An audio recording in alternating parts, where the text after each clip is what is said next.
G'day guys, Adam Cogan here at the NDC conference in Sydney, and we are doing an Ask Me Anything session with Kylie Hunt. How are you, Kylie? Excellent, thank you. This is going to be the most fun session, Ask Me Anything, of the whole conference.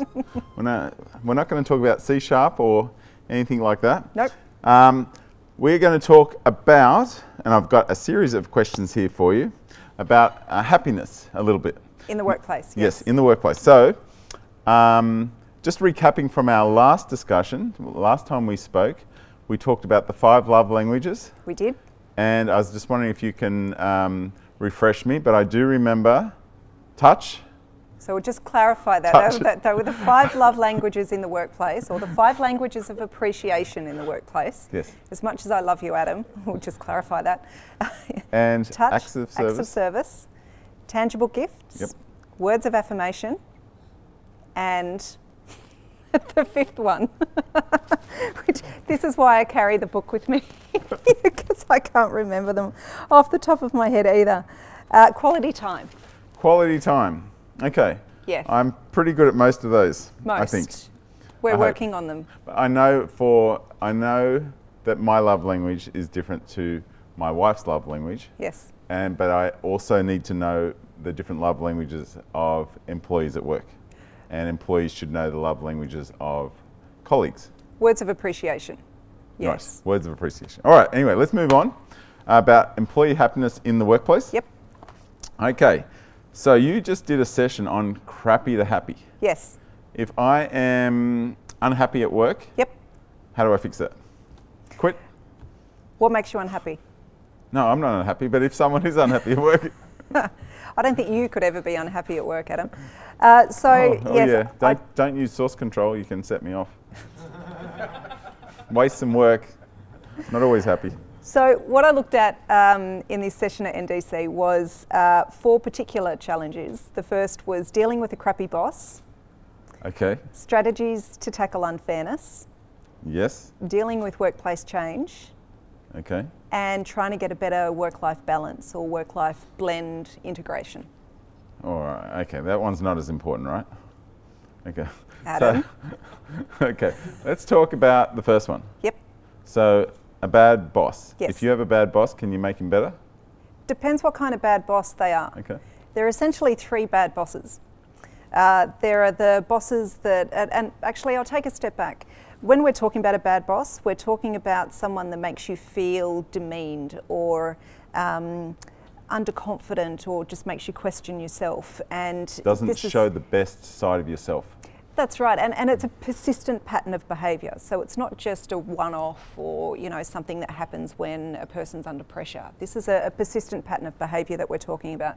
So with these 3 different types of bosses, the first kind of boss is the person that doesn't know that they're a bad boss. Thankfully, this is the majority of the bad bosses that are out there. So that one is actually a relatively easy fix compared to the other 2 bad bosses. The second bad boss... Because the boss might want to improve. That's right. We can sit down and have a discussion with them and make them aware of it. Now, you've met lots of bosses. I have. Most of them wanting to improve. I don't think I've ever met a boss that doesn't want to improve. There are a number of people that have been promoted into positions where they are managing people and they're just not good at managing people. Right. So, in management theory, there's the Peter Principle and things like that. What's Peter Principle? The Peter Principle, where you are promoted, continually promoted to a point where you're now essentially incompetent. And what does it stand for? What's it stand for? Peter. Peter, it's not an acronym. Oh, it's the name. The name. The guy, Peter. Yes. So make sure you don't have a boss called Peter. Great, got it, simple. Okay. Got that rule number 1. It's a management theory, Right. But anyway, go Google it. So when you have someone that essentially doesn't know that they're bad, the thing that you do to try and resolve that is to take them out, set aside some time to go and have a discussion. So you don't want to be having a corridor discussion or anything like that, or a quickie 5-minute discussion after a meeting. Set some time aside and actually say to the boss, I would like to sit down and talk with you about how I can improve my productivity with you and how we can work together better. And do it outside the office. So go to a neutral place like a cafe or something like that, so that you're out of the work environment, and it just shifts. It shifts the power balance a little bit, so you're more on neutral territory. But it would also, if somebody asked me, hey, can we have a meeting down in the local cafe, Yep. And it wasn't natural, it would sound quite ominous. That's why it's important to say, I'd like to talk about how we can best work together. Oh, and seeing the context, great. Yep. Okay. You need to set the context, because you don't want alarm Might bells think ringing. they're quitting or something. Yeah, that's right. We certainly don't want that. We want to phrase it positively. And so explain to them, you want to work, you want them to get the best out of you, and the way that they need to do that is, or the way they can do that is by, these 5 languages of appreciation. For example, I work best if I get constructive feedback and positive feedback. And it's always good if you can give them some examples. So, Adam, if you were my boss and we were having a discussion about how you can get more performance out of me, I would say, Adam, when you speak to me like X, it makes me feel Y, which results in me being less productive and I feel Z. If I can give specific examples, it sort of makes it more relatable, and hopefully you'll be able to see that it's important to me and that it's an easy fix. So that's assuming you have good communication, because what you've said is so important, and I can tell you most employees just are not comfortable enough to say, hey, you did something. I'm often told that something happened, and I'm really surprised, because it seemed to me a small thing. I often don't even remember different things that an employee said or I said, or something happened, and they were quite hurt by it. Right. It's amazing. And of course, humans are kind of crazy. We all kind of, build these things up. And that sounds easy, but I think for the average person, that's really hard. It can be really difficult if there's a culture where transparency isn't honoured. Yep. Where transparency is not really encouraged. And so if you demonstrated, for example, or was to bring in this, hey guys, I just want to have a chat with you one-on-one, it doesn't need to be every month or anything like that, but hey, if you feel you want to have a chat, and if you're going to have a chat, don't hide it. You can say to the team, hey, okay, Holly and I are going to go and have a chat, and once you've had that chat, put into place plans to be able to then build on that. So you don't just want to have the chat and then that's it, nothing happens. There needs to be some action, some time frames, so that you're both comfortable that there's some actionable items there. Okay, so we've sorted out our bad boss now. Yep. So the other one you mentioned was dealing with unfairness. Yep. So just before we leave bad bosses, just for people that have got the boss that knows that they're bad, but and want to improve, they're actually great to be able to sit down and have a chat to as well, and so the same strategy works.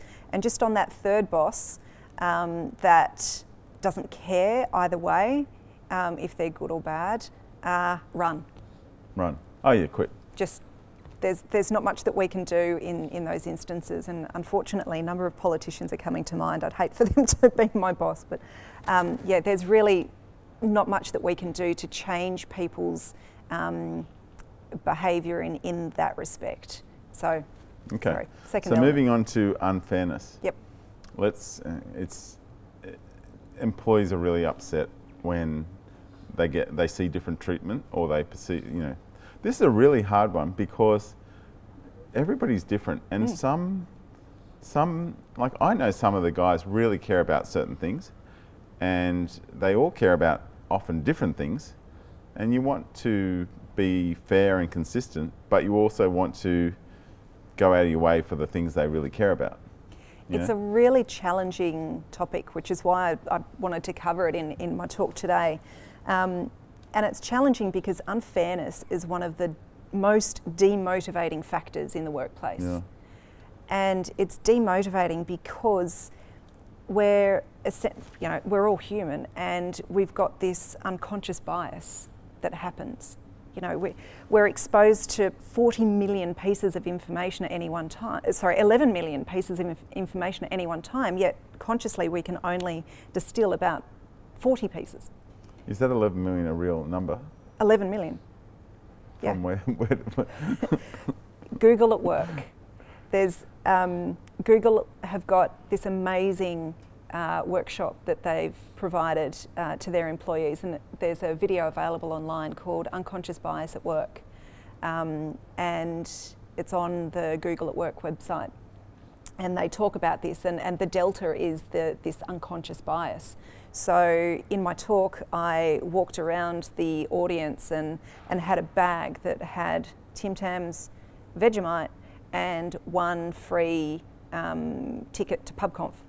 And I walked around my audience and I looked at each person and I went, no, nothing for you. You can have a Tim Tam, you can have Vegemite, and who wants a PubConf ticket? Anyone need one? No? All right, you can have it. And then we talked about the feelings that people had, and when you treat it unfairly, it's a biological feeling. It's innate in us because there's something in our brain called the amygdala that is triggered when we're treated unfairly. So it's you know, parts of our brain are going haywire when we perceive this unfairness, and it's one of the reasons why I've deliberately not given you a Tim Tam today, just to see how you treat me today. Yeah, I would have wanted a Tim Tam. You weren't at my talk. Right. You know, for next time. So, unfairness, have we sorted that? In terms of dealing with unfairness, just some ideas for people. Be mindful how you perceive unfairness because of this unconscious bias and what you were saying before. People perceive it differently. So what we might think is unfair, someone else might not think is unfair. So it's really good just to try and get a subjective viewpoint of it. So go and sit down with a colleague or a friend and say, this is what's happened, what do you think? And try and take the emotion out of it. Because that's one of the biggest drivers of unfairness is our emotive response to it. What about the fact that often you are just inventing stories, you're blowing it up disproportionately? Is that a thing to just let's not keep making these stories all the time? Sometimes the best road to take is the high road, and the view is better from there anyway. Okay. What was the other one? There was the change. Workplace change. Yes, workplace change. Okay. So this stresses people out. Okay. Big time. Really? No one likes change. Is this change of rules or change of markets? Caveat that. We've got this innate fear of change, full stop, because as humans we like to feel routine and predictability and control, and when we don't have that, this sense of fear comes into it, and it might be fear of failure, might be fear of success perhaps, and this can be anything in our lives. And when it comes to workplace, it can really affect our sense of crappiness or happiness, because when we lose that sense of control during a time of workplace change, it can just completely destroy our motivation, our productivity, and our degree of happiness. Can I get some examples? So, for example, I was promised a promotion from one of my bosses. And he said, if you keep working hard on this project and all of that, in 3 months' time, then you'll get a promotion. And I worked and worked and worked. I was working 50, 60 hours a week, which, I'm trying to now debunk this, this whole cult of overwork. And, worked really, really hard. And just before I was about to, the promotion season started, my boss left. Oh. And I was like, oh, so the goalposts changed and the whole environment changed, and this was during the GFC. So then departments were changing, and then all of a sudden, oh, is my job still secure? And all these things were starting to happen. So the first thing I did was acknowledge that things were changing. Then I went and had a number of lunches with some colleagues just to talk about the changes and how they were affecting all of us and each of us individually. I then set new goals and I then ended up with my baby girl. So goals can change very differently. So yeah, you never know what's going to happen. I recently had one of my top engineers leave because we started doing a lot of Angular, and he was great at learning new technologies, but he goes, I don't want to start at the bottom again. You know, I'm awesome at what I do, and now I just can't keep up with all these young guys. So I found that shocking because he was such an awesome programmer and had always learned all the new technologies, and then just hit a point where I didn't want to learn all these JavaScript frameworks. It's too much.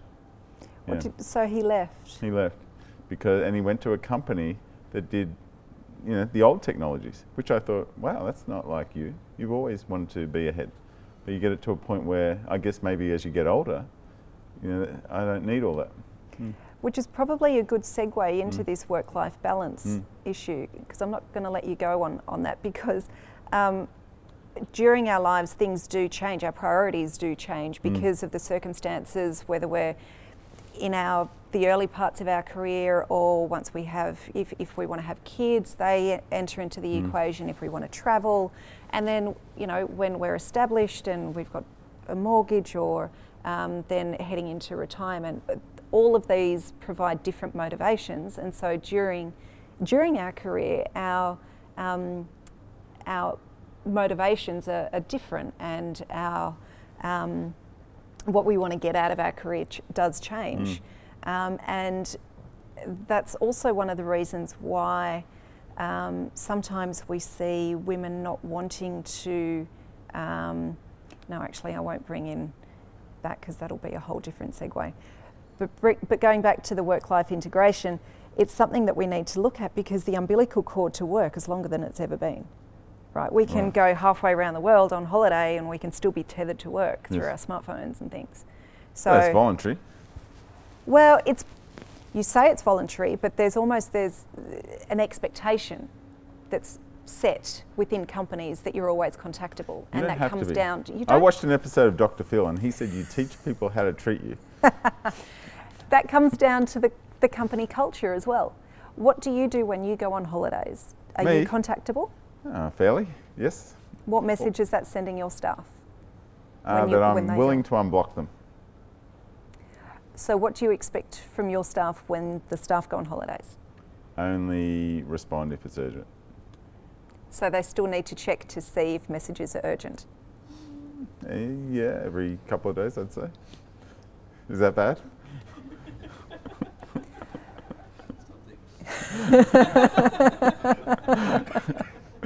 Well, maybe every 3 days then. 4 days, which is the right answer. So therefore it's not urgent? Well, if the email says urgent on the subject, there's something important, and we would SMS you. I think we need to work on this work-life integration with SSW a little bit more. In terms You're of our consultant, so I can blame you. Oh! Boom! To be fair, I'm much better than I used to be. I was much worse when I was in my 20s. I'm glad I didn't know you then. Right. In terms of, for the broader I was working audience. for your husband. He was just grinding me down. In terms of the messages that you send staff, so what you do is sends messages to your staff in terms of what you expect from them. So if you're constantly contactable on your holiday, for one thing, you're not recharging your batteries, so it's almost not, you're self-harming, almost. I agree. Yeah, and I think Anastasia, your wife, would probably agree. No, she's used to it. She does. She understands that I never, well, I just went to Greece for a month, so that's a good holiday. But I did spend the morning on the phone, but from 11 or 12 onwards, I was free. Okay. Okay. Everyone's different. At the end of the day, there's a recognition that needs to happen with each of the staff members that, you know, because you're the boss, right? It's your company. You can work the way that you wish, but in terms of how the rest of the staff work, there needs to be flexibility, and you might say, look, this is the way that I want to work, and that's fine, so long as your staff are comfortable doing the same thing, saying the same thing to you. You know, it is different. Every one of the guys has a series of different clients. They need to also manage that some of those do expect, if they have a knife in their leg, I need you to quickly answer me to get my knife out because I'm in pain. So I do think that, you know, you've got to be able to manage different types of people, even when you're on holidays and when you are responsible for $1 million systems. There's probably a degree of succession planning that needs to come into play as well. What if you get hit by a bus? We don't want that to happen, but you've fallen off a motorcycle and you still went into work with, you know, broken ribs and things, but you were not contactable for a while. Things still kept running. So perspective, we want everyone to have a more fulfilling, enjoyable life, because research is showing that we're more stressed than ever, we're less healthy, we're fatter than ever, and so something's got to give, and there's almost this wave of happiness in the workplace that's starting to come through, because there's proof that happiness increases and improves the bottom line. It's not all sort of kumbaya and love-ins. So we've talked about it from the employee's point of view and a little bit from the other point of view, but can we just run through those same points from the bosses and managers out there? How do you expect them to be a better boss? What is the top piece of advice? Top piece of advice would be to understand how your employees are motivated. So having a read of this particular book, I haven't written it. It's the 5 Languages of Appreciation. It's a really good book that will help you empower your organisations by encouraging people, your people really well. There's a book by, I can't remember his name now. Is one of the points in that book to encourage employees to know to ask you for the one-on-one meeting you asked you before when you are noticing behaviour you don't like? Look, as you've said, it can be difficult for people to take that step. I think as a manager you need to be the poo umbrella, really. You need to, I'm not going to say the SHIT word, but you need to essentially enable your employees to be the best people they can be. You've hired them to be as productive as possible and to do what they do best. So if you notice a change in them, it's your responsibility to ask them what's going on, how can I help, how can I make your job easier, and remove the roadblocks, remove the crap, so that they can do what they do best.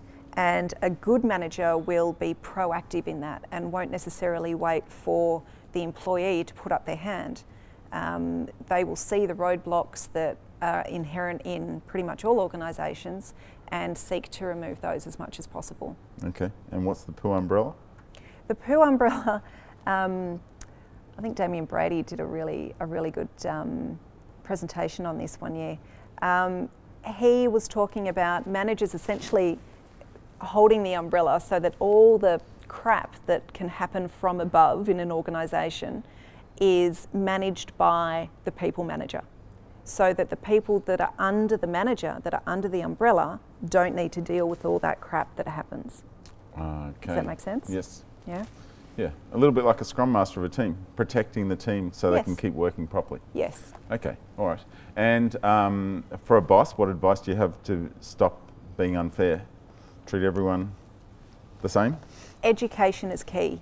So I'd really suggest having a look at that unconscious bias video from Google, and just understanding whether or not your unconscious biases are influencing the people that you employ, and how you run your training, how you run your promotions, because it's Malcolm Gladwell's book called Blink. He was talking about your stated values. So I might say that I am ethnically inclusive, but when I was giving out the Tim Tams and Vegemite and that today, statistically it might have shown an unconscious bias towards certain people, which I don't know about. So there's this unconscious bias that we all have as humans.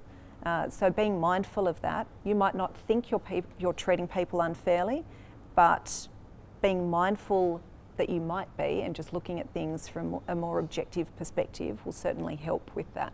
Right, okay. The embracing change, what should a boss do with that? Obviously company has to keep evolving. Yeah, if you don't evolve, you die. The key element there with change is communication.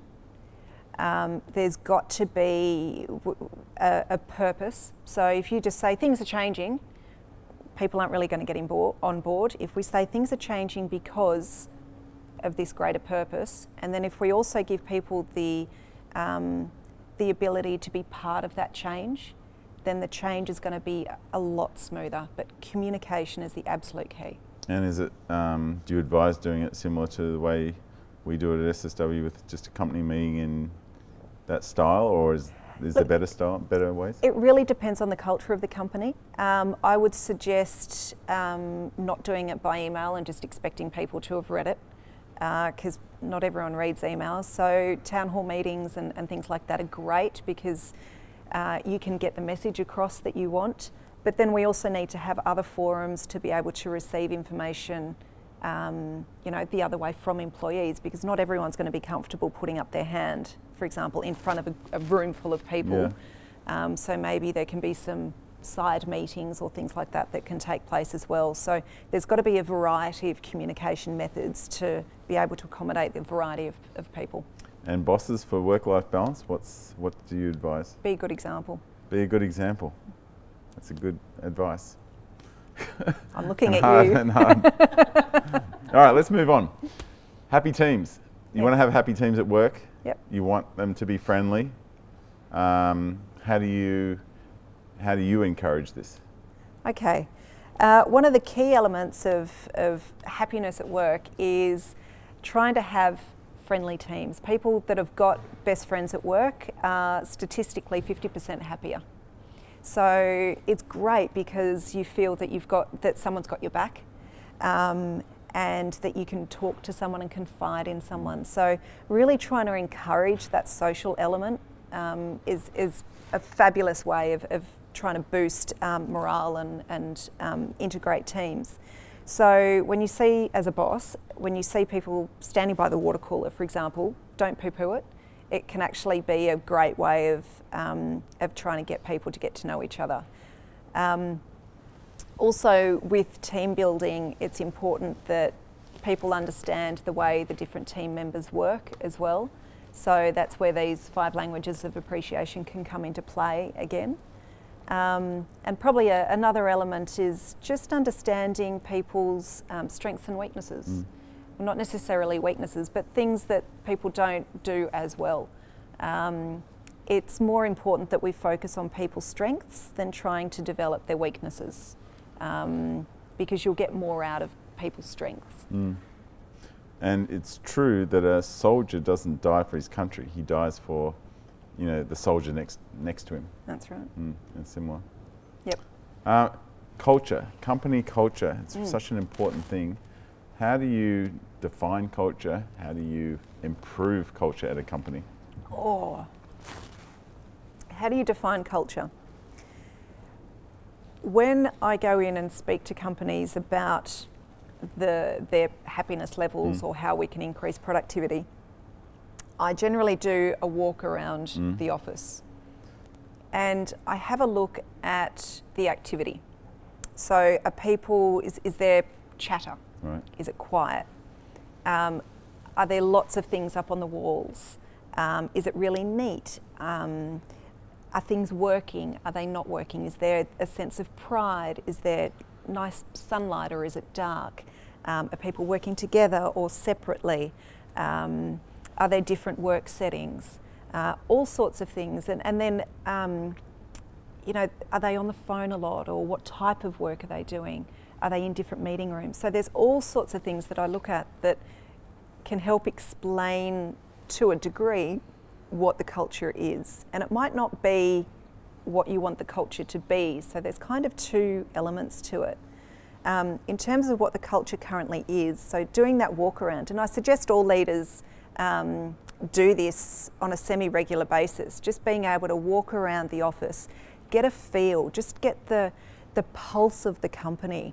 If things aren't working, if you see the photocopy is not working, that can be a monumental frustration for so many people. Get it fixed. Like, simple things like that can really just, you know, or if you're the manager, put up the poo umbrella and just see what you can do to try and make things easier for people. So doing that walk around can be a great way of feeling the pulse of the company. And then another element of just trying to feel the culture of the company is just by talking to people. So when I came into SSW, I had a chat to a number of people and found that the things that were important to them were their colleagues. They loved the people they worked with. They loved the structure that was there, and other things as well. I don't know how much you want me to sort of explain that or divulge that, but and then there are other things that sort of came to light that, you know, could be improved as well, that people said, oh, and by the way, it would be really nice if this or that happened. And once you get 2, 3, 4, 5 people saying the same thing, you just start to see that. Yeah. So it's looking, it's talking, it's listening, it's, you know, using all your senses. It's just the general feel as well. I've never tried to define culture. I think it's unnatural to kind of, but what I do notice is the culture in the Brisbane office and the Sydney office and the Melbourne office is quite different. And I wouldn't really want to, you know, we have a whole lot of guidelines and stuff I do care that they follow, but in terms of just the feel of the, you know, the offices and the way that they celebrate little things, or the way that they go, they have traditions on Fridays in one office and not in other offices, and yeah, I just think you shouldn't touch any culture, because as soon as you do, it's too artificial. It can fall apart as well, and I think probably where you're coming from, it seems to be the values. There's, I think, between the offices, you'll probably find common values, because they're important to you when you do the hiring and for the people that you've put in place in the Brisbane and Melbourne offices. So there'll be common values across SSW, but as you say, different cultures. And when there's things that can make or break those particular oases. And that's, if you do try and tinker with it, it can break. If you try and manufacture it, it doesn't work. The thing that is the most destructive to culture is being inauthentic. You cannot manufacture it, because people will see right through it and they just won't trust you, and it won't work. Has there been quintessential case studies out there where they've tried to put in certain cultures and it just flops? Yes, I've worked in one. Some people found it successful. I didn't. Right. But that's the thing. It will resonate with some people more than others, and you'll find that it just comes down to the authenticity of it. And I'd been with the company for a long time, and it just took a different tack, and I didn't necessarily. It didn't align with my values. So how do you, as a boss, start noticing in a certain office that the culture is becoming toxic, and how to correct that? Or is it just from the fish rots from the head? Is that? Yeah, it was interesting. For me, the straw that broke the camel's back was an innocuous little thing. It was when I saw fake flowers at reception in fake water. Now, I didn't even know that was a thing, but well, it's a thing. It's fake water? It's fake water. And I just looked at that, and we had clients coming to this office. It's the head office for Australia. And I've just thought, now what message is that sending, not just to our clients, but to our staff as well, in terms of how valued we are? And that just set me right off. They've now changed that. But anyway. Let's move on to onboarding. The Yes. first experience of an employee is really important. Oh, This yeah. is something that I've invested a lot in. What is an employee feeling on their first days at a new company? Well, probably the most pertinent question is, what are they feeling beforehand? Because that will influence how they feel on those first few days as well, because you can influence how they feel those first few days by implementing a couple of nice little things to help those first few days feel really good. So, in answer to your question, those first few days, they're probably feeling scared, lonely, apprehensive, underconfident, probably questioning whether they've made the right decision if they had a couple of offers on the table. They're not going to be, you know, they might be excited as well and just kind of chomping at the bit. It all depends on the circumstances as to why they had to leave their old job, and you know, they might be apprehensive because they had a challenging boss before, so maybe they're nervous about having a difficult boss this time. There's all sorts of things that they could be feeling. The things that you can do to help the first few days be easier are just some really simple things, like what one company does is they actually call the employee the night before just to say, hey, we're really looking forward to seeing you tomorrow, just making sure you know where to go, that, you know, X person will meet you at this place at 9 o'clock and we'll give you your pass. You don't need to bring anything, or bring your lunch, or you don't need to because we'll take you out, and things like that. So making them feel welcome. There's one New Zealand bank that has a slightly more aggressive approach.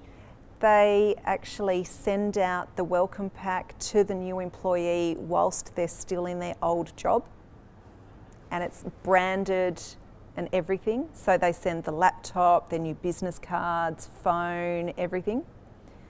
That's an interesting way of going about it, but it's certainly a talking point. Everyone's different. And your thoughts on that? I have mixed thoughts on that. It's brazen. It's very brazen.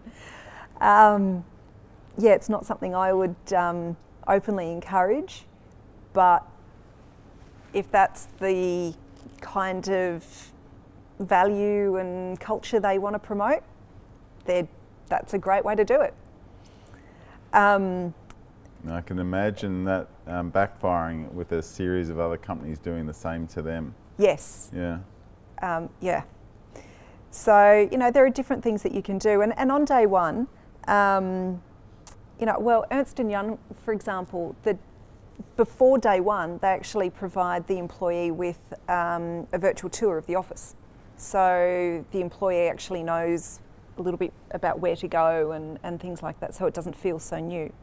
And there's now called extreme onboarding, which Google and Facebook and all of that are doing, and Zappos as well, that can last up to 3 months, onboarding for 3 months. And Zappos, if your onboarding doesn't work, they will pay you up to $4,000 to leave, just so that, you know, if it's not the right fit, better to pay you now than to have the wrong fit for the company, stay in the company, and then they spend more than $4,000 trying to get rid of you. So what are they doing for those few months?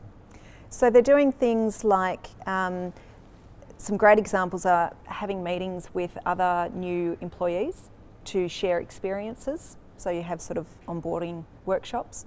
They have buddy programs. So with people in different departments, they might do job shares as well. So it might be a week in different departments, so they get to know the company. They might do some mentoring or some shadowing of different people. They might go out with a client and see things from the client's perspective, depending on the role. All sorts of things that they can do. You went through our onboarding procedure. We have like a week-long thing. They go through sugarlearning.com and a whole series of tasks that they kind of have to do. It takes them a week. Yep. Some a bit longer. Yes. Yep. You looked at the user experience, and you looked at mainly all the content. Yep. What were your thoughts on all that? It was a fantastically detailed and impressive course to go through. It set expectations, and there were, I can understand why people hadn't finished it, because there are a couple of roadblocks there that we've discussed. It's a great way of setting expectations, and this is the way we do things at SSW. So in terms of how you then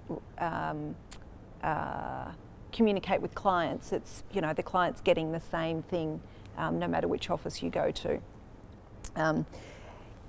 In terms of the UI, it was, you know, oh, okay, we're doing it this way.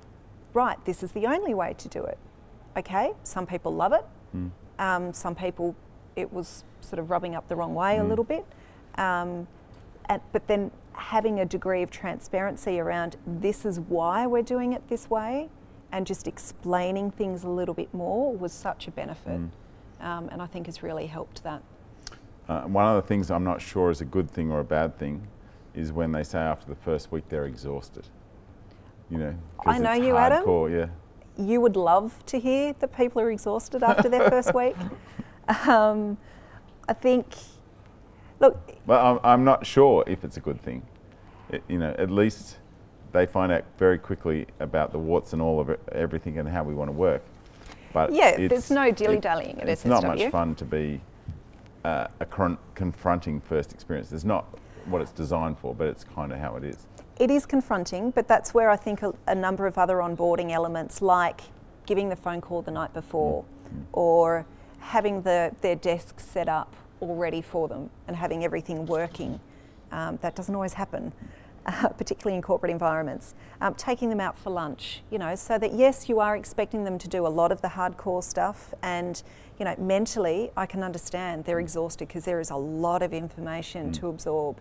But if we balance that with trying to help them make friends, because we know how important it is to have friends at work, help them understand the values in the company, help them or help us to understand what their language of appreciation is and how their teammates work. So, and also showing them that they're valued. So by having time with you or Adam Stevenson or whoever it might be, being able to share that time and showing that they're valued is really important as well. And hey, bringing in donuts and that just would never hurt. One of the nice things you got us to do was Penny writes a custom letter to them on their first day after knowing them a touch and what she thinks kind of their love languages, and it's just a nice handwritten thing with a couple of drawings, and you know, they get a personalised mug. Brilliant. So yeah, so that was a nice first thing that you added to our little systems. Awesome. Do you know what I'd love even more? Yeah. If it came from you. Oh, right. Okay. Okay. Great. Yes. Another thing on my backlog. We've spoken about this. Yes. With letting go some of the induction things and the processes, and maybe delegating them a little bit more so that you don't need to do so much on that side, because where you can now have the biggest impact is in more of the people side of things, and letting go of the reins a little bit and having more influence, because that's what your people want. Yeah. They want more time with you, and that's where you're going to get the most benefit out of your staff, because you've got such amazing people around you. They want more of you. Let them have more. You get one thing in life, Kylie, you lose another. It's a tough one. But I have one more question. I can see there's some people there wanting to ask some questions from you. But 360 reviews. Yes. They're different from the one-on-one meetings you mentioned before, where you can, you know, you ask people to rate other people above and below you. You can do it together. You can do it via poll. You can do it anonymously. Do you have any opinions on 360 reviews? Yeah, 360 degree reviews can be great if they're done well. If they're done poorly, they can sap morale and just be horrendous. Tell us how it's done well or how it's done bad. So yeah, 360 degree reviews are reviews that you assess yourself and between 2 and 8 other peers, colleagues review you as well, as you mentioned, from different tiers, as well as potentially some clients too. It should only form one part of the evaluation process. It shouldn't be the only evaluation process. And the reason is because it's anonymous. So there's sort of no other feedback or further discussions you can have on a particular point if there's something that you do need to expand on. One thing that it does do is that it says the things that you do well, the things that you don't do so well, the things that you need to do more of and less of. So it can be quite confronting for people. If it's implemented well, it means that the people that are filling it out know how much or how little to write, what kind of proactive and productive language is expected, and there needs to be processes around that, because it can really drag people down if it's just willy-nilly. Hey guys, just let's give Adam 360-degree feedback, and people just go willy-nilly without any guidance on how it's to be implemented. So there's lots of tools and training that's out there online to help people and HR directors and things implement 360-degree reviews well. I think there's got to be a high degree of communication as to why we're doing it, what we want to get out of it, and why we're doing it in this particular way. And as I said, have it as more than, there's got to be more feedback other than just the 360. Okay. So there needs to be, one-on-one discussions and client surveys that aren't just about that particular person and things like that. Anonymous or not anonymous? Look, often it depends on the size of the company. People will tend to give more honest feedback if it's anonymous, but then the reverse is that, as I said, there's not much ability to expand on particular points if you need more information. So that's why it can sort of... I guess that's why I like the way we've done it, where you've kind of gone and spoken to them, kind of done the form for them. But that depends on how much they trust you anyway. That's right. So by having someone like me come into an organisation completely objective and asking the questions, I try and build rapport. Donuts help, Tim Tams help. But I'm there to help the company be more productive, be more engaged, and increase employee experience and overall happiness. So I'm there for a good reason, and to help the employees and to help the bosses as well. So it's great being able to have an objective person come in. So I think that often works a little bit better, but it does depend on the culture. If people are happy to talk to strangers to a degree, then fantastic. You're a kind stranger. I hope so. I'm a workplace happiness guru. I'd like to think I'm kind. Awesome. So it's been great chatting with you. Let's take some questions for Kylie. Hi Kylie, I must say I've really enjoyed your thoughts today, and one of the things that you've touched upon is the culture of the organisation and the teams that we work in. Now I wanted to ask a bit about this, because what I found in my career is that I've typically been the sole female, so I want to touch on a bit of gender diversity, and I think the gender diversity of a team will have a great impact on the team culture. And as an example, I went into a workshop the other day. There were about 40 to 50 candidates there. They were solution architects. It was 100% male. I was the only female. So how would we go about changing that, being a change champion? For myself, I don't own my own company as Adam would, but I'm not in that position. So how would I go about changing that to make a different culture to the team and to make an impact in a positive way? Wow, that's a really interesting question. Thank you for that. Diversity in IT is something that is a real challenge, and I spoke on the women's panel at AusCert earlier this year with some amazing speakers. Shannon Morse was there from Hack 5, and you know, she's encountered some quite scary and strange behaviour. Yeah, some strange examples come to mind that I won't disclose here, but happy to talk to you offline. The things that we can do are getting ourselves out there, and you know, you were saying before in our chats that you were working on your creativity in Toastmasters and you know, getting out and talking to people. I think at the end of the day, we want the best person for the job, regardless of gender, age, ethnicity, whatever it might be.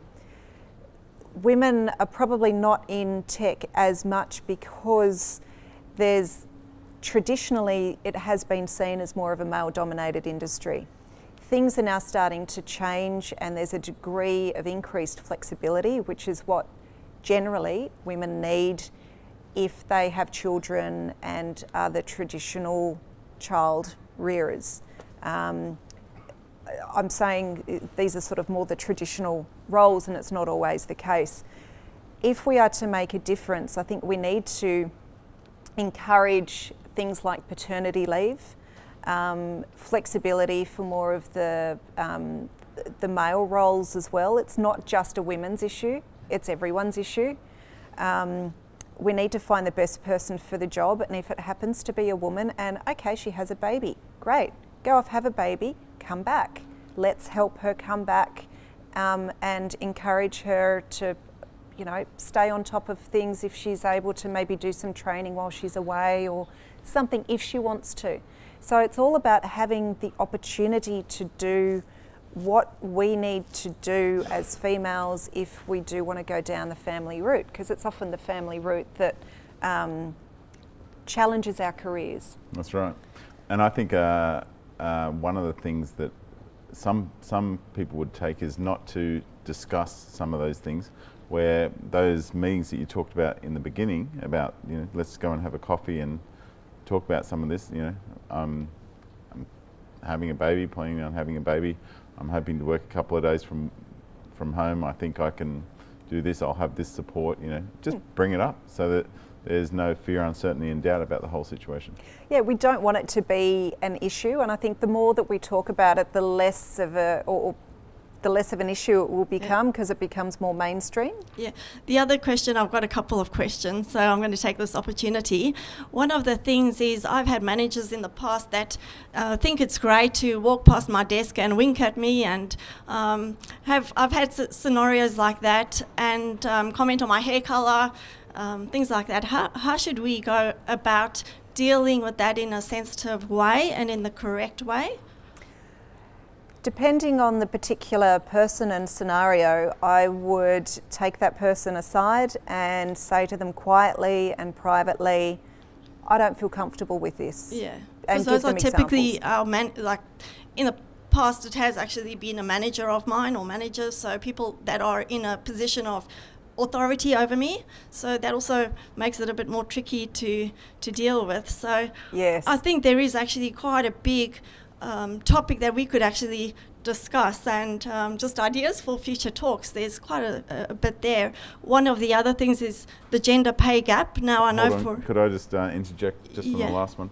I think one of the most powerful things you can do when you're not feeling comfortable about something is to ask the boss, what would you like me to do about this?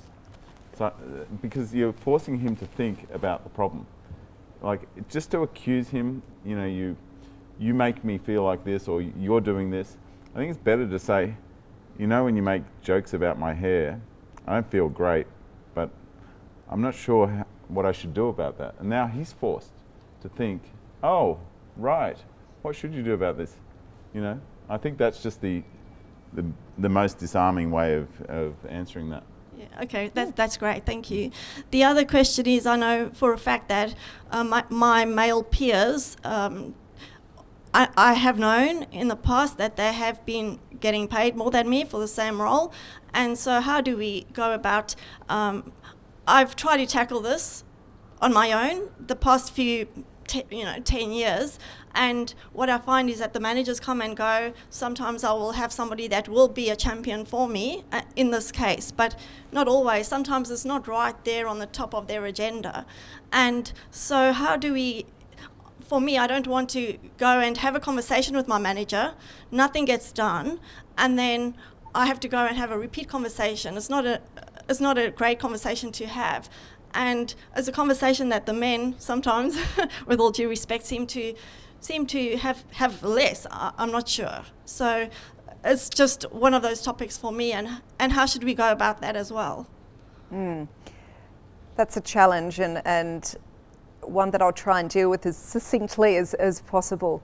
There are, other than going to HR and speaking to them about it, is there an HR department that you can talk to? Yeah. Have they been helpful?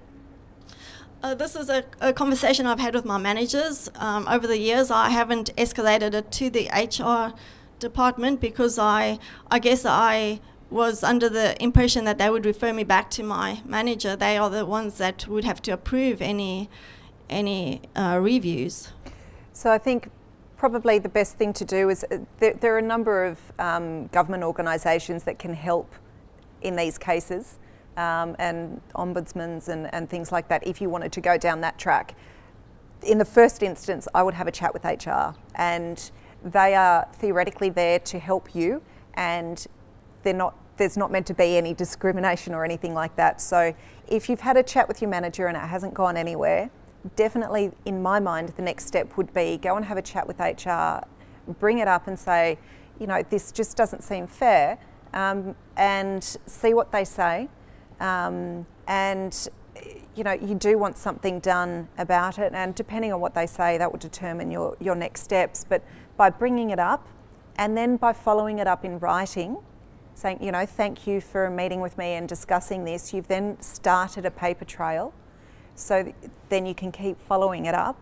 And then if need be, even just mention it to your manager. Hey, depending on your situation, hey, I've had a chat with HR about this because it doesn't seem to be going anywhere, but I'm not sure about your situation. But you just don't want, you want to kind of keep the lines of communication open. You don't want HR to then go to the manager and the manager go, oh, why didn't you go to me, and all of that. So by speaking to HR and then possibly saying to your manager, hey, I've just had a chat to HR because I want to try and work things out here. I'm not really getting, you and I aren't really getting anywhere with it. It's not really fair. I've gone to HR, trying to get through this. Yeah, I think the paper trail is a good tip. So thank you for that, and thank you for all your information, and Adam as well. Thank you. It's been really good. Thank you. Thank you. Could I just mention something on that? Obviously, Kylie's worked for very large organisations. We're a small organisation. I would tell you not to go to HR, not that we have a HR department, and not to have that a kind of confronting style. Everybody's paid differently. Everyone is discriminated. Everyone would like to be paid more. It's a little bit arbitrary. I generally would guess that if you, it's really hard to make salaries compile, and everyone brings different things to the table. And as you're at a company longer and eventually people click to do some things that are really important, I think it's important to bring up. I would encourage you to bring it up with your managers, and I guess there's nothing wrong with an email that says as per our conversation if you call that a paper trail, but as long as that's focused on, all right, so look, I've heard this person is paid more than me. Look, I'll take that as probably correct, unless you kind of tell me that I'm imagining things. What are the things that person does that you value, and what are the things that I do that, I think I do these things, but if you're just trying to understand, I've had guys work for me and it takes them some years before they're doing the really high value stuff that they could have been doing sometime before. And then we're talking about a league of I guess, love that I feel for them, you know. So I think it's, you can eventually make that salary compile more, even though it's very arbitrary. And I think it's getting those pain points from your managers that they really want you to take on. You're already doing great stuff. What about the other things you're not doing yet? So long as that correlates with the salary. Yeah, and this comes back to and how they when you're work it not out. feeling, if you're feeling unfairness because of salary, then you know it's good to bring have up. a chat. I wouldn't bring it up continually. Well, you can't bring it up more than a couple of times a year, really. You know, it's a yearly review you should be fighting for. And if you just can't get any sense, then you leave. That's why you leave. Next question. Hi, Kylie. This has been rather enlightening. I was just wondering about your focus on happiness and developing that in the workplace. But whenever I think about happiness, there's two distinct differences of like types of happiness. One is in the moment, what you're doing, is that making you feel good? And then there's when you remember an event or something, was that a happy event to you? And I generally find, like, if you went away and worked hard at like a hackathon, when you're there at the time, it's not that great. You're kind of just stressed and going through it. But when you think back on it, you're like, oh, well, the skills I had and the people I met and the great experiences. So how do you manage the kind of different types of happiness and what you prioritize in the company? Great question. Thank you for that. It does come down to individual preferences and basically what gets you out of bed in the morning. And it is really interesting because that sense of happiness that you get when you look back at something challenging that you've done it does feel like a different form of happiness. It's this contentedness that you feel. I guess the focus that I'm on is on that day-to-day, more of the day-to-day, because I don't want you to feel that you're working for something that doesn't have a good end, or that you're not going to be able to feel good after a hackathon, for example. And we all have stages in our jobs where we do have long hours, or we need to, put in the extra hard yards. And so long as there's satisfaction like you felt after the hackathon, so long as you feel that, as well as the happiness state or a general contentedness. I'm not going to, blow smoke and say everyone has to feel happy every moment of every day, because it's just not possible. If you don't feel a range of emotions, how will you know what happiness feels like? But if there's a general contentedness and you don't feel like crap on a Sunday afternoon because you're not looking forward to Monday, and you feel like you enjoy what you do and you feel a sense of purpose and motivation, that's what we want as well. So there's got to be, reality to this notion of happiness, and that it's not all, peace, love and mung beans.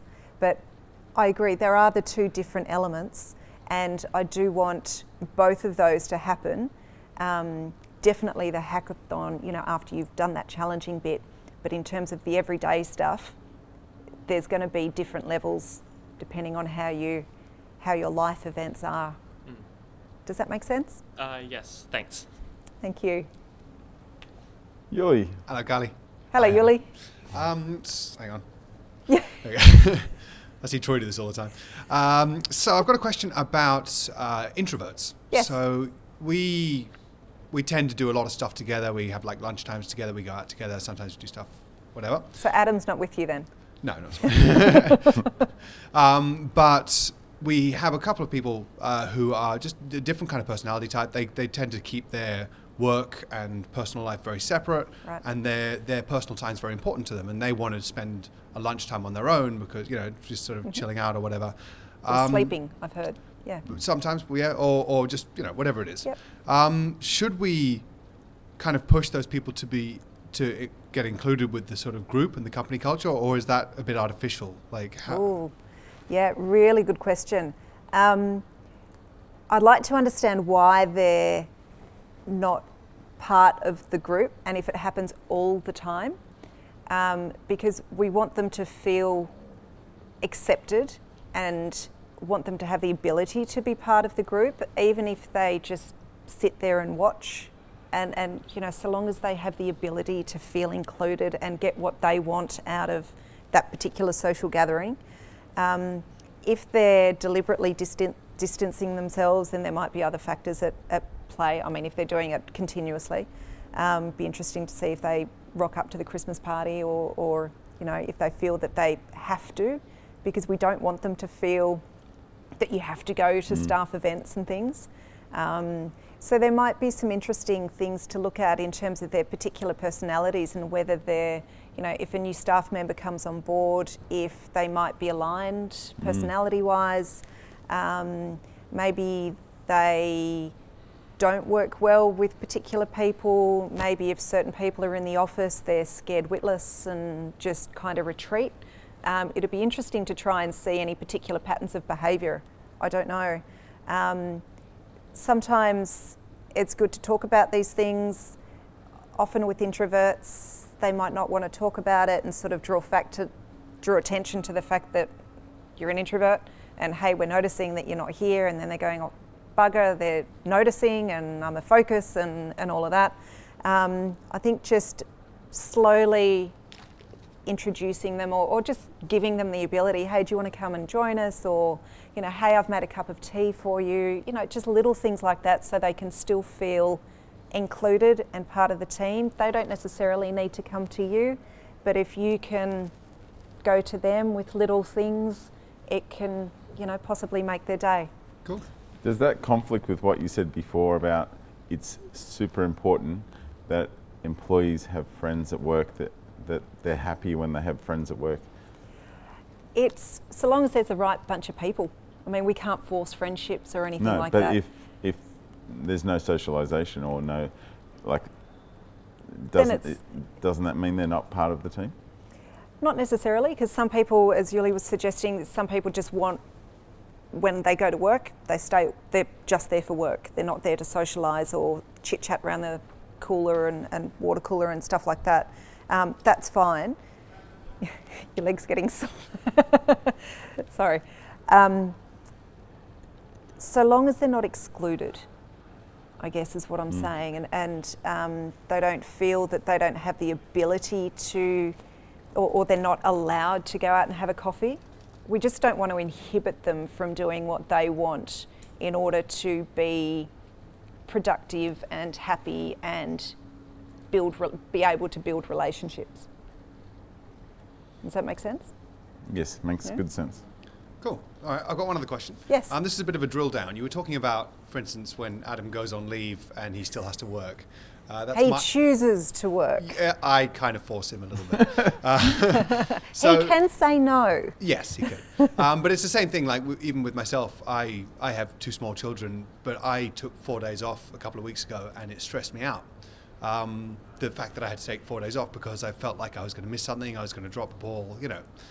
Because there's not that redundancy that someone else is just there already across all my stuff. Okay. So I guess my question is, with that, you don't want to have that, right? You want to have some kind of redundancy, but should you build that in like always? There's always redundancy there, or should you just have some kind of handover process so that, for instance, I could give the key things I'm worried about to someone else for that period? 2 elements to that. First of all, I want you to take 4 days off more often. Right. Because you need to be comfortable with that and be able to have 4 days off and actually use that time to switch off. Because if you don't switch off, you're not getting the benefit of that time off work. And if you're not able to do that, you're not doing right by yourself. And I see one of your colleagues looking at you and nodding, okay? So it's resonating. And studies show if you're not switching off, you just, you know, you're doing detriment to yourself. So I'm going to sound like a mum here. Take time off. The second thing, in terms of the redundancy, it's really important that you feel comfortable in being able to leave the office and have that time off. I don't think it's financially feasible to have that redundancy built in 24/7. And you know, it wouldn't be efficient for people to have that, but by having things like your the Scrum Master and people like Penny in the office that kind of know what's going on, and the documentation that you have. Theoretically, I haven't seen how you keep your notes and things. That should be enough to be able to cover something like 4 days. We're not talking about 4 weeks here. If, because you keep Adam up to date and Adam keeps everything in his head, and we're trying to get things out of Adam's head into Trello, for example, or something, so that people can see what you're focusing on next. Because people want to try and be more aligned with you and help you get some monkeys off your back and things like that, because you've got such a great team. We need that to happen with other members of your team as well. And how do you feel? Did you know that Yuli was stressed about having the 4 days off? I was aware, but Yuli stresses about things that he probably shouldn't stress about. He does have other state managers who he has regular meetings with. They're obviously across their own clients, and they're not across Yuli's clients. But they know broadly that they can look in CRM, see anything. Nothing's going to happen. Yuli just worries about it because there's a number of clients that only he deals with regularly, and they don't want to speak to another guy. They'll want to speak to Yuli. Okay. And so did your poo umbrella come out to help Yuli? No, I don't think the world collapsed while he was on leave. He just stressed about it. Okay, which didn't help him relax when he was on leave. That's so right. Next time, the poo umbrella needs to come out, and you need to be able to either, your out of office perhaps says, talk to, if your clients don't want to speak to another state manager, they might need to speak to Adam. Yes, it's another thing. It's 4 days. You can deal with that. You're a leader. Yes, it's 4 days. And we need you to be that poo umbrella for the 4 days so that Yuli can have the break that he needs and deserves, just like other people will be the poo umbrella when you decide to go to Greece again. Yeah. I tell Yuli not to stress, but he stresses. What do I do about that? Show him. Tell him to put his out of office on with your phone number. So we don't actually. Yeah, that's a good idea. We don't have an out of office. Yeah, that's one of the rules. We need to have a discussion about that. I told Yuli or that... forward the emails to Adam or something. I told Yuli the graveyard is full of irreplaceable people. When you die, your inbox is still going to be full. So, let's... So, Kylie, before I let you go, I obviously have some introverts in the audience who have pinged me questions. Right. I don't know the context of this, but do you mostly deal with people who feel that their bosses need to change, or do you mostly deal with bosses who want to make their staff happy but don't know how? Generally the former. So employees who want their bosses to change. Okay. Do they want their bosses to change or their organisation to change? Sometimes both. Usually... But primarily, is the discussion about the organisation or the boss? It's primarily the boss, but it's often interlinked because the bosses are constrained by the organisation, so the poo umbrella is not working. Okay. This is going to be a new hashtag, isn't it? Yes. Poo umbrella. It's disgraceful. Okay. Here's another question. How receptive are bosses to change once they're made aware of their failings?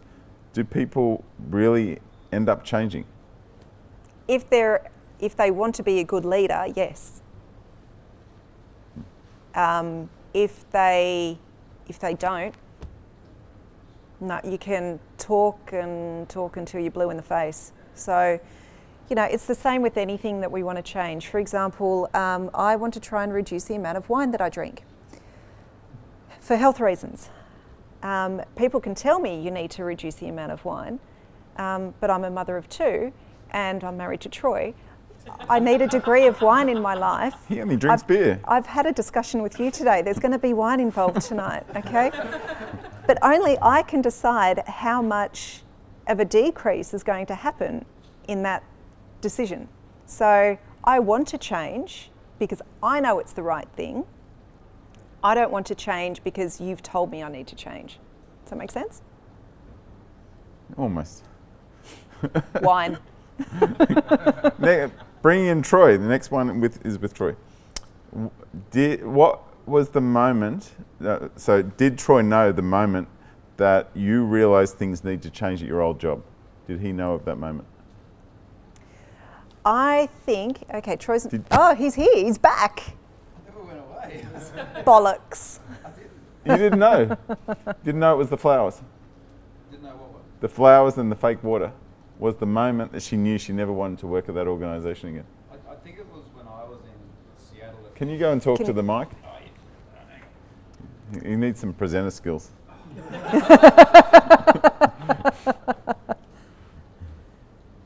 Troy Hunt, ladies and gentlemen. How'd your scores go this week, Adam? Sorry, wait. I think it was probably when I was in Seattle for MVP Summit, and Kylie, I was talking to Kylie and she was very upset on the phone, and she was sort of talking about the boss, and I was like, what did he do? Did he grab you inappropriately, or what happened? Because I thought something had sort of totally like blown up, like there'd been an event or a catalyst, and she was sort of saying it was just like the build-up of everything. There wasn't like this one thing that happened and everything was just suddenly terrible, and that was kind of the point where the penny dropped. And she was saying, you wanted to just leave, like you're like, that's it, I just want to quit and walk out with nothing else. And I was like, well, how bad is it? Like, can't we like have a plan or something? So I think that was probably the point in my mind where it was suddenly like, okay, this is actually really bad. And did Troy help you get through all that? It's helpful when you've got somebody to bounce ideas, or, you know, I'm going to do this, or I believe this, and they kind of sharpen you up.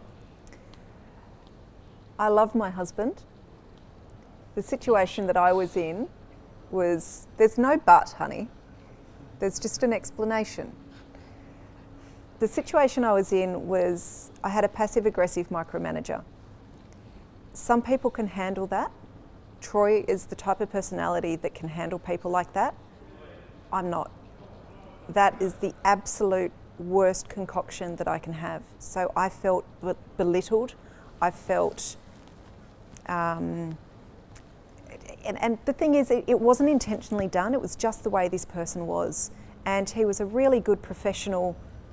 He was good at what he did, but he was an awful people manager for me. And that was the hardest thing to try to get across to Troy, that things were so bad with this particular person that I remember that conversation clearly with Troy, because he was on the other side of the world. All I did for me to set off and just blow up was I walked into the building. I walked into my office and I just went, I can't do this. For some reason, something went off in my head and I just couldn't be in there a moment longer. And trying to explain that to someone across the other side of the world, and my boss wasn't even in the same state, he was in a different state, so it's not like it was even a face-to-face physical thing. It was really difficult, and I think to this day, I don't think it's something Troy will probably ever fully understand. And that was why it was quite difficult for me to make that phone call to him and just burst into tears and say, I just have to go, and trying to explain it. And he said, look, as he mentioned, can we just sort of make a plan? And we ended up making a bit of a plan, but it was a plan to leave because he saw how unhappy I was. And as I've mentioned in my talks, my doctor put me on stress leave and Valium, for goodness sake. I was so unhappy, it was affecting my family, my relationships, and what legacy am I leaving my kids if mummy's really upset and work becomes work. Work. And that's why I'm here today, you know. And I'm grateful that, you know, Troy helped. He didn't help me see the light, he helped me find the light myself. So I can even feel, you think of that last day, or the momentous day, I just cannot handle this job anymore. It's still painful, obviously. And you got to work, a big build up. Did you call Troy from work? Yep. With the door closed, I hope. And then you Wish I could have put sunglasses on afterwards, because, yeah. And so you quit and left fairly promptly, I guess. I wrote my resignation letter that day? after that discussion. Or you were still hot-headed, or you calmed down? I drafted it. Didn't send Felt really good to draft it. No, I was rational enough and objective enough and sane enough not to send it.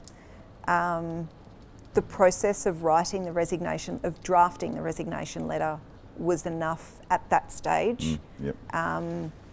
And just went for a walk. I confided in one particular person. At work? At work. Oh, we went out, so I could be objective and just, for some reason, the whole being in that office, I just had to get out. So we went for a walk.